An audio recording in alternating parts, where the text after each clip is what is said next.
So these are examples. Always, if you can, get mobile numbers. Now, I know that most people probably don't like to get a cold call on their cell phone, but trust me, if I have your cell phone, I'm calling you. You just have to tell me not to call, okay? I'm being honest. You got to tell me, Christopher, don't call me on my cell phone. Absolutely will not. What should I call you on? But if I have your cell phone, you're going to get a telephone call from me. You're going to get a text from me. You have to simply tell me not to do that. And I'm quite sure a lot of you have gotten calls from me in that respect, right? But nevertheless, and text more than calling, okay? Now, how many of us use our cell phones, or how many of us text in our business? How many of us actually have default signatures that we use on our cell phones? Default signatures. Everyone have email templates of like pre-formatted words you send out, so you don't have to always create an email, right? How many of you also do that with your texting? Most of the phones will allow you to create signatures. Yeah, it doesn't matter. Right now, if you go to your phones, most phones, if you have a smartphone, will give you like 5 or 6 standard ones, right? Call me back later. I'm in a meeting, right? But you know you can customize your own, right? It's faster because remember, right, all of us are busy, right? But we still take our work with us no matter where we are. So if you know that, you probably are contacting a person outside of normal business hours, and I don't know what normal business hours are myself. I call to 10 o'clock, but that's just me. But so in all seriousness, you need to be trying to text more than calling.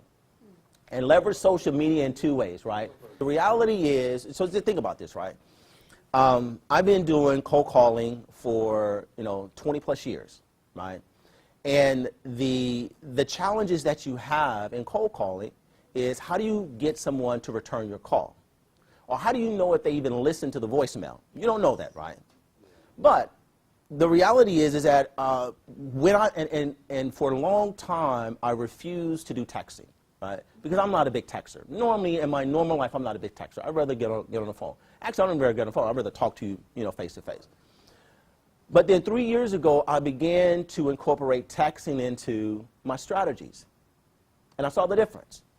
Instantly, I got a response. Where before, it took me 9, 10, 11, 12 calls, maybe coming to your office, maybe sending some emails. Instantly, I got a response off the first text. So I had to change the way that I prospect.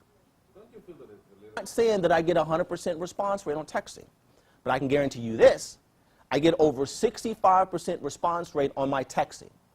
When I make telephone calls, I probably get a 15 to 25% return call rate. Let's do the math. What am I going to use? I'm going to use texting. Now, again, it depends upon the business, right? I'm not going to text. Well, it's probably hard to get the cell phone number of a CEO of a Fortune 500 company, right? Because that's not the business that I'm in. But the business that I'm in is a business where I'm always out networking. I get business cards, and somebody has their cell phone in the business card.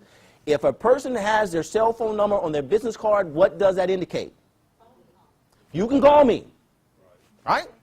And dude, you just have to tell me not to call you, because I'm going to call you. That makes sense, right? Does it make sense? The majority of the times when I do text, it's because I have met them, right? I have met them, okay? And I'm using that as another attempt to get into a conversation. Because think about this, guys. How many of you actually go to a networking event and believe that that's an opportunity to tell them everything that you do? That's the wrong time to do that, right? What are you trying to do at a networking event?